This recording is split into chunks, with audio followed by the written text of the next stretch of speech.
Welcome back. This is Brian Kidd with Unriddler, and today we are talking about SAP ALV Grid. We'll be discussing in this section how we work with totals. And in some cases, we may only need a simple total, and this would be a total for the entire data set that we're looking at in the ALV Grid. But there will be times where we want to add subtotals based on other columns, and we'll see how to do that. And we'll also see another feature that I don't see used very often, but is quite handy, and that is the expanding and collapsing of subtotal fields. Back in SAP, as we look at our cost center data, we'll see that again we have these similar columns that we saw in previous videos on sorting, but we have the posting date, a cost element name, document type, and what we're going to focus on first is this value in reporting currency. That this would be a good candidate for a total because we may be looking at a specific cost element or a specific cost center that I'm responsible for. I may want to see totals for the value in reporting currency. So as we've done in previous videos, I'm going to start off with the change layout dialog screen, and we'll see how to add a total there, but then I'll also show you how easily you could add that same total from the ALV grid. Let's open the change dialog. And what's a bit different about totals is that the totaling functionality is integrated within other tabs. So we don't have a specific tab for totaling, but what we do have is on this displayed column screen, once I've chosen the column and I've got all my columns here on the left hand side, I do also have this aggregation column where we can see the sigma here, and you can see next to value and reporting currency I have the option to select that aggregation column here. Now you'll also notice that of course aggregation is only available on fields that would make sense to aggregate, so we would never add two posting dates together nor two cost elements together. We would only add a total to something like a currency amount or a quantity would be another example. So of course ALV Grid is smart enough to know which columns are columns that are candidates for totaling, and in that particular column or set of columns we'll have this option to add a subtotal, and add a total. So let's go ahead and select this, and once we have it selected I can adopt those changes. And because our data set, we have multiple rows here, and you can notice by the scroll bar over here that there's a lot of data in here. In the initial screen, we really don't see anything that much different other than in the column header, SAP has again added us an indicator to let us know what's going on with that column. And in this case, we have the sigma icon here that we can tell that we have in fact added a total to the value and reporting currency column. The reason we can't see that is, of course, we've got so much data here, we would need to scroll down to the very bottom to actually see that total. But we have added a total here in the value and reporting currency.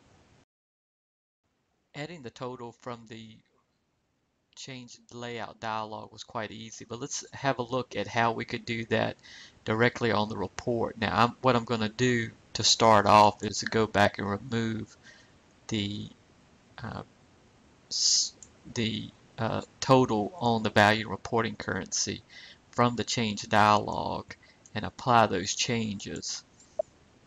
So now we no longer have any totals, but it's quite easy to do it from the ALV grid simply by selecting the column, and then along our toolbar you can see that we have a total option on the toolbar, and simply clicking on that option will add the total for us. Now, what I like about doing it from the grid itself rather than open the change layout dialog is it's a couple of less clicks, but also you'll notice that the screen went ahead and scrolled to the bottom of the data set so that I could see that that total's been added. I do like that rather than having to scroll down myself. Not such an issue if you only have a relatively small data set like we do today, but many times you'll have many more line items than this.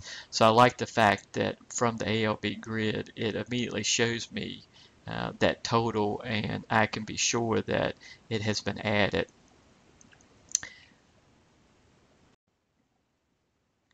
Okay, we've seen how simple it is to add a total to a column. We'll now move into subtotaling, which you'll find very helpful, and I really like the way that the ALV grid handles subtotaling and how it applies a sort, as of course you would have to have a sort on that column first before you could add a subtotal to it. But let's see how to do this again from the change dialog, and then I'll show you how to do it from the ALV grid. Let's open the change dialog.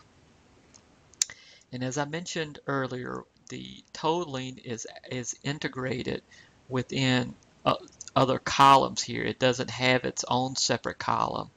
It is integrated within the columns. And on the Display Columns tab, we can see that our value in reporting currency has been selected.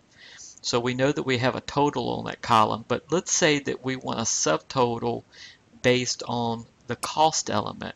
I'm going to now go to the Sort Order tab, and from here I'm going to add my cost element as I do anytime that I want to add a sort.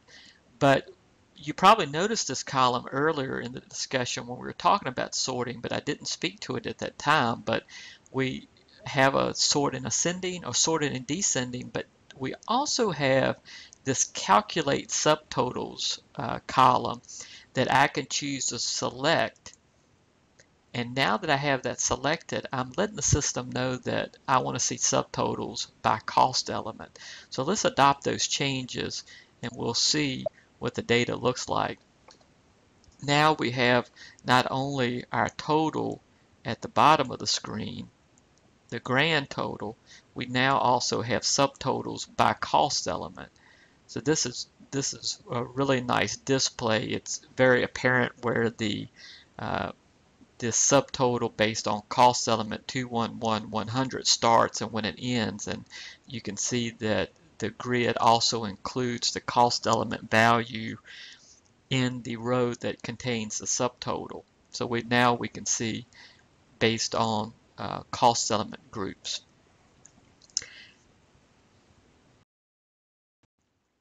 So we've seen how easy it is to add a cost element. I want to now add a second subtotal based on not only the cost element but also on the offsetting account field.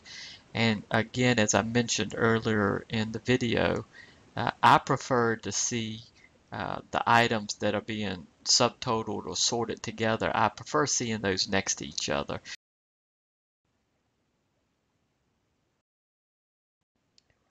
Okay, we've seen how easy it is to add a subtotal based on a single column.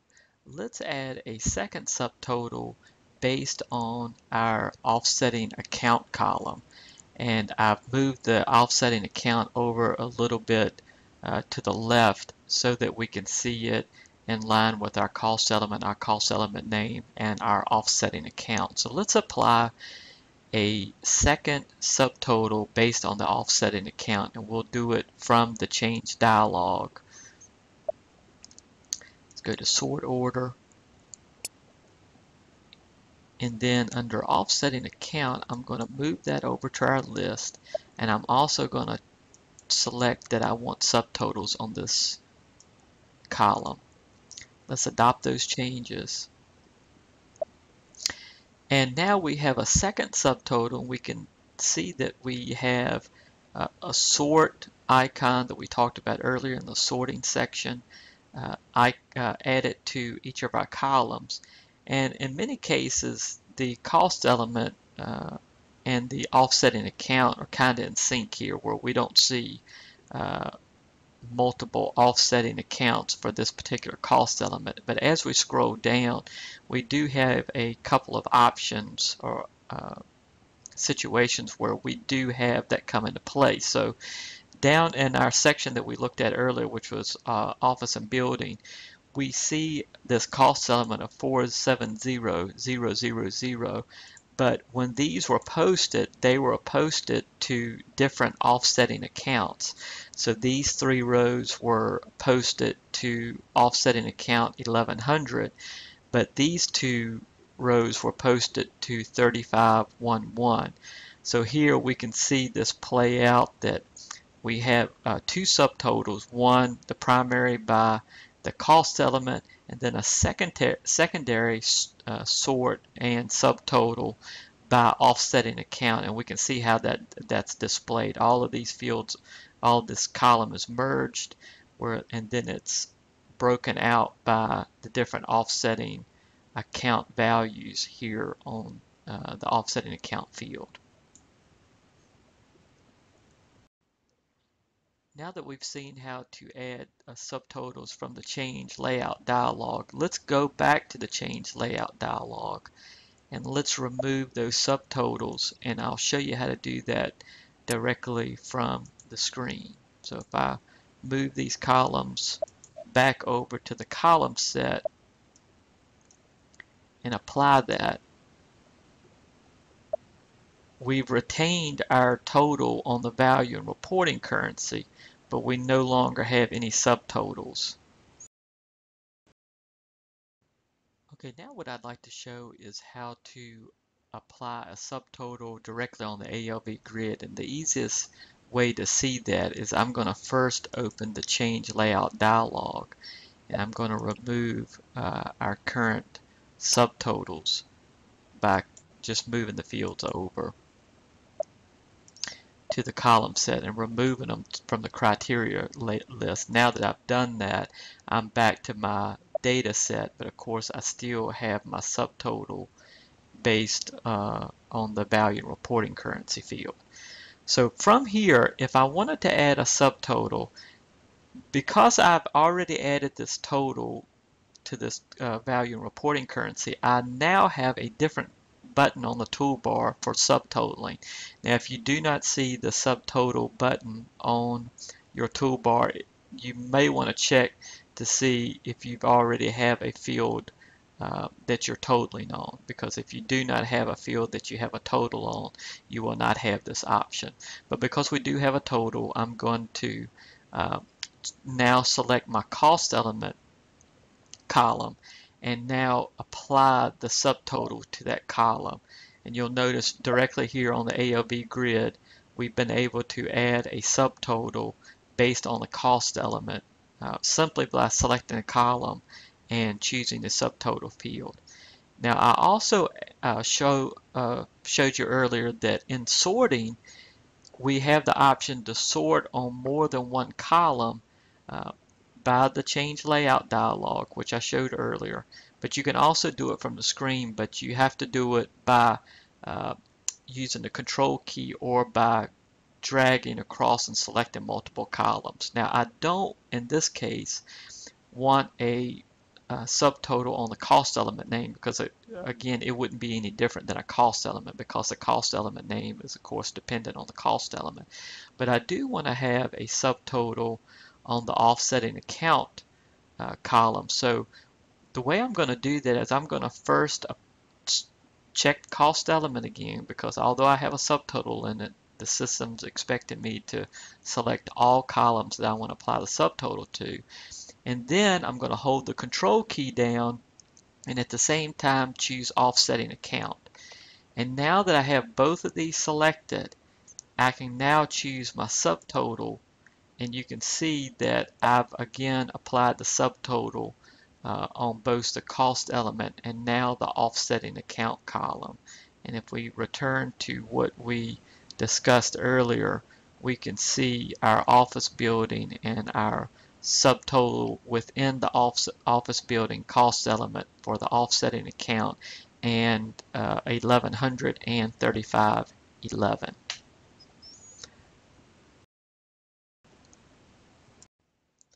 The last thing that I want to show you is that uh, certainly the subtotaling of values is very helpful, but you may want to get this down to a single screen and you may want to only focus on the subtotals.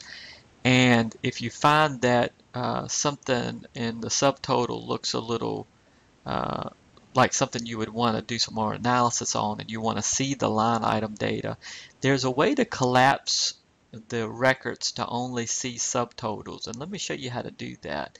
Uh, you can scroll to the bottom of the data set and we can see our grand total here. But we also have this collapse selection icon. And let me show you what happens when you do that.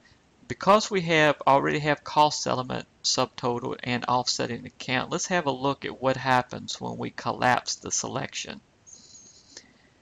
So this is quite interesting. Now I can practically within a single screen without scrolling, I can see my subtotals for my cost elements quite easily here. Now this is because I collapsed it and did it at the grand total level. What it does is show me the subtotals for the very first column in the subtotaling. So because the offsetting account was a secondary column in subtotaling, I do not at this level see the total or the subtotal by the offsetting account. But let me show you how we would do that. If, for example, we know that we have two offsetting accounts that we would like to see the subtotals for those, next to my column here for the cost element, I have this option of expand the selection. So let's expand that, and by clicking one time, we can now see the subtotals on the next level of detail, which is the offsetting account. So I'm still seeing cost element 470000, but I'm also seeing the subtotal for offsetting account 1100 and 3511 within this cost element. So that's just a tip if you ever need to see and you rather just focus on the subtotals, you can do that by collapsing the data set and then expand it as you see necessary. So if I see a number that seems quite high, let's say that what was this legal social expense and why is that so high, I can expand that down, and now I'm seeing my subtotal by offsetting account. In this case, I only had one offsetting account for legal social expense. So I would then expand that down, and now I can see the actual line item detail that makes up that subtotal on the offsetting account as well as the cost element.